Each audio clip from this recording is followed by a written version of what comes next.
Hi, friends from EastCon After School. I'm glad to be with you today with another learning video. We're working on seed growing. Because it's May, it's still kind of cold out. We're in Connecticut, and our after school program is often talking about how things grow. And I wanted to show you how two of my favorite flowers grow and what I do to give them a little boost so I can have my flowers a little sooner in the season than I might otherwise get them. It's still very chilly nights here in the high 30s. We could get a frost up until Memorial Day, but I would really like to have my flowers have that head start. And I can't put out the fragile ones till after Memorial Day.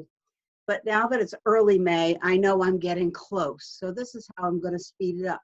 The first thing I do is save some egg cartons, any kind, and this is a great second repurposing of them.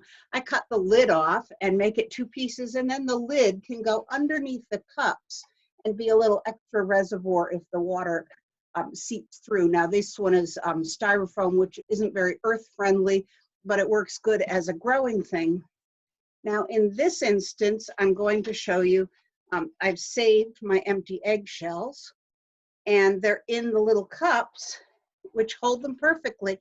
And I am going to plant right in the eggshell. Now what I'm going to do is use each eggshell as the perfect place to start seeds. And I will take some seed starting medium that I have in my Ziploc bag. That's a little easier size. I buy it in a huge bag, but that's a little too big to be bringing into the kitchen or the living room. And then I'm scooping out just the right amount for my eggshell. And I'm filling my eggshell with my soil. This is good soft seed starting soil. It's sterilized, so there's nothing in it, no weed seeds, which is the thing we'd like to avoid. And so now I have this lovely little egg with soil in it. And I'm going to give that a little drink of water because the seeds need a nice moist environment to sprout and grow. So I'm using this inside, it doesn't spill. Give it a little drink.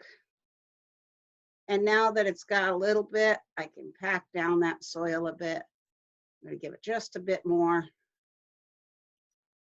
And now that is a nice growing medium for our baby seeds to sprout in. Now when I got this ready and I have a little plant ready to go out in the garden, it's after Memorial Day here in the Northeast, then I can just crack this shell with my fingers. It's a natural calcium that goes back to the earth, recycles the eggshells, feeds the roots of the plant. It breaks easy so that you don't have to uproot this baby plant to put it into your garden, and it won't have so much shock. And then I'm going to keep my eggshell with the soil in it right in the egg carton like this and plant my seed there. The cover then will be underneath. And put that in a real sunny windowsill. It has to be watered every day. This soil medium, it dries out very quickly. That will be a whole set of flower seeds in this carton. Now I've already prepared some cartons, and these did not have the eggs in them. These were from hard-boiled eggs, so those shells got all cracked up. But these are all ready. The soil's been sitting for 24 hours. It doesn't need to, but I watered it yesterday, got it all ready. The morning glories are beautiful. They're one of my favorite flowers. They climb on a vine. They open with the sun, and they close at the end of the day. And I have the traditional blue. All of these have the white radiating stripes in them that is not the typical. And then I also have a pink morning glory. And when I plant them, I'll mix them so around the posts they grow on, the two vines will twine together. And if I can find seeds for moonflower, they bloom only at night when the moon is out and are a white blossom, I will plant those in the mix as well. And then I'll have all three flowers in this wild climbing vine over the trellis. Now these little seeds are extremely tiny and hard as rock. And so this is one of the largest of them, and you can see it's just a tiny small seed. One thing I do to prepare the seeds for growing is put them in a little dish of water for 24 hours.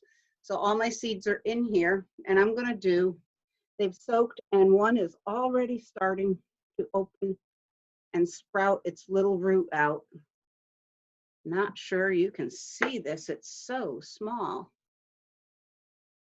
There's the little sprout already coming, just that 24 hours. So into my egg carton seed starting tray goes my baby seed number 1, and I'm going to push that right down into the soil and cover it up nice.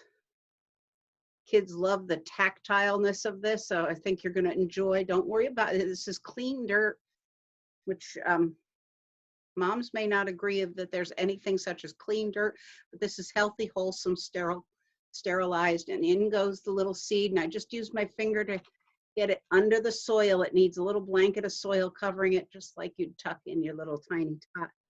And I have 12 seeds soaked for these 12 holes. And when Memorial Day is past and these are ready to go into my garden by the trellis to climb, I will pop each one out of its little egg carton cup and put it in its soil, and so I don't disturb the roots that have grown at all. I'm going to put that right into the garden, that little clump of soil and seed and root and a little teeny starting vine, and they will be ready to grow and make my yard beautiful. I like these, my trellis is right near the door, so it's one of the first things I see each day when I'm heading out is the vines climbing and how far they've gone. And I get to see, once they're blooming, I see those beautiful blossoms. And anything we can do to make our yards more beautiful, we enjoy it.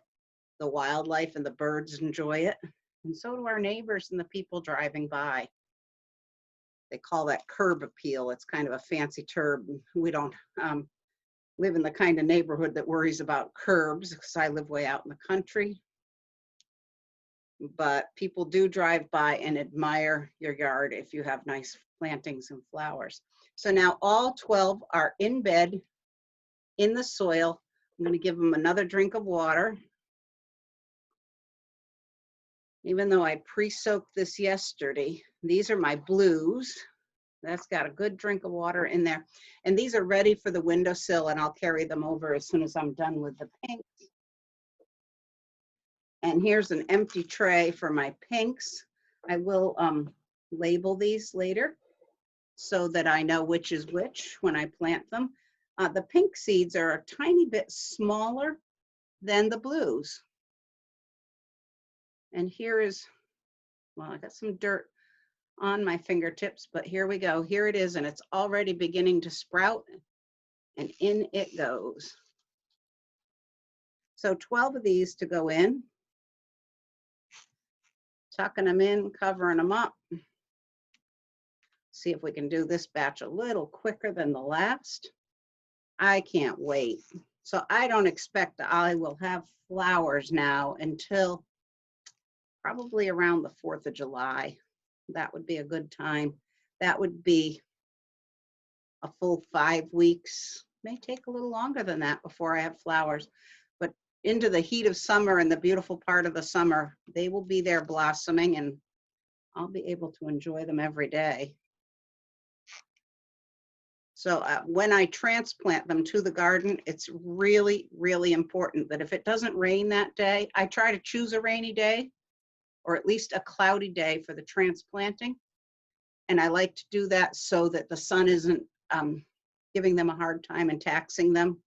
They're so tiny and fragile when they transplant. It's kind of like the day after you've been sick, and it takes a little more out of you to do any of your normal activities. So I transplant them either on a rainy or a cloudy day, and I give them a big drink out there. I want that soil really moist so they can soak up that water. Boy, it's getting hard to find the little seeds in the bowl of water because now my fingers have a good coating of potting soil on them. There's one more in this dish, I'm sure.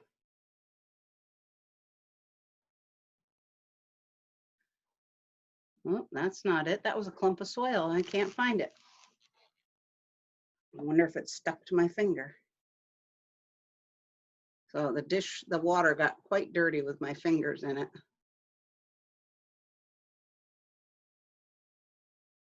Well, maybe I miscounted. Anyway, so I'm going to add the water to this. I'm going to add it mostly to right there. There we go. And give them a little more water. And these, the pinks, will be ready for the windowsill as well. All good and watered. And I'm guessing it'll be a few days before I see these sprout up through the soil and see the first of the green shoots. And then I know to keep a watch. A nice side activity is using our ruler and measuring the growth each day. So stay tuned. There's a beautiful spring coming and a nice summer to follow, and we'll have lots of great flowers, including these morning glories, to be looking at. I want to thank you for coming on to After School and watching our video today.